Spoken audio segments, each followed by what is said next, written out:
Um, can you hear me? Hello, everybody. That was, of course, a very sad tale for some people, for probably most people. What I want to talk about is the silver lining, because I do think that in three ways, the experience of COVID does open up the possibility of a better country and a better society after the end of COVID than we had when we went into it. So I'll call them cultural, mental, and political. Cultural, we obviously want a society in which people feel a strong sense of community and obligation to each other. That's what produces a high level of well-being.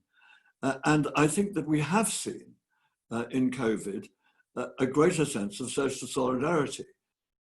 People feeling more fellow feeling for each other because they are all going through the same a battle against the same enemy, if you like. But the idea of the common good, which has been rather thin in our country recently, has, I think, come much more to the fore in the form of COVID. And we need, of course, to think of all kinds of common goods and the way in which we can promote them by social solidarity. So I think that's a potential, but how are we going to lock in this feeling? I think it's down to every organization that exists, the political parties. In business, we want much more sense of the solidarity of purpose within businesses, the common purpose of the workforce. And of course, we need it in the community as a whole.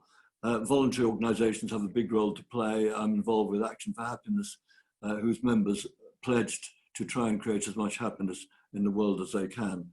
This is the cultural change that we need to see. Moving on to mental, I think all of us have had to spend a bit more time managing our inner mental life than we used to, because there's less hustle and bustle. And it's also become very tough for some people, and they've really struggled to maintain their equilibrium.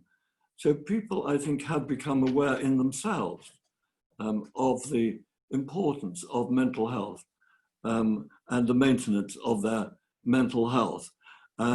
We've seen, of course, a big surge in the demand for support online for mental health problems. Again, Action for Happiness has been putting out a coping course, 50,000 people taking it. And this has been the case with all these voluntary organizations and statutory ones that are trying to support mental health. But I do think the NHS mental health services really deserve a big push in the years after COVID, because it's become so critical that this is the importance of this to people's lives. So it's about 20 years since mental health became one of the top three priorities of the NHS. And yet the fraction of NHS expenditure going on mental health has not increased at all. It's time that changed. So the APPG on wellbeing economics proposed that the mental health expenditure should rise in real terms, twice as fast as on physical health. I think that is crucial for the next spending round.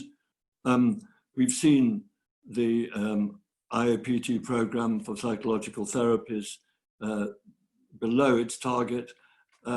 We've got child psychological therapy services that were to have been developed going incredibly slowly. This has to change, which brings me to the third point, political. Things have changed in ways that we never thought things could possibly change. I mean, we've got a deficit that we would never have ever considered in previous years.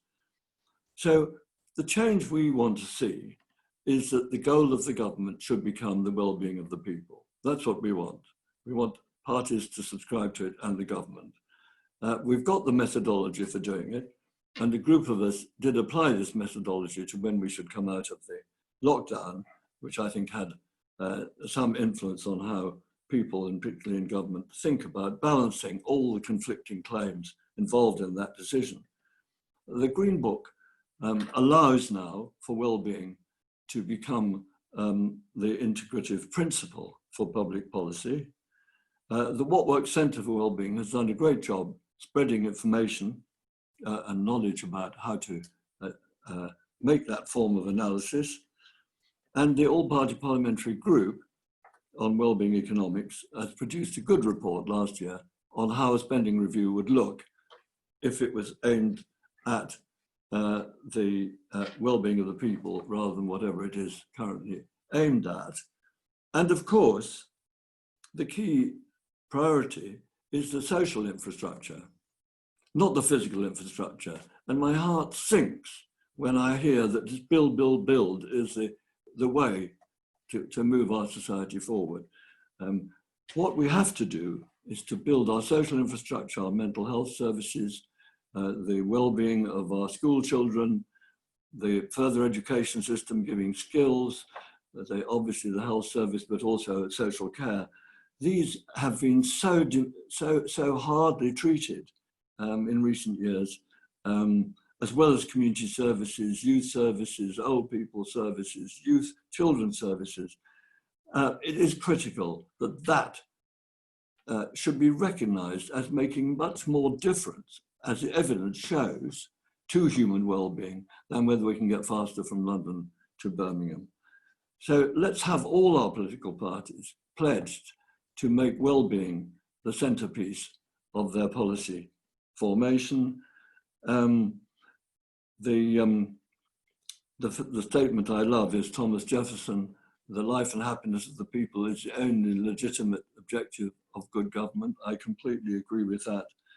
Let's have every party in the country subscribing to that. Thank you.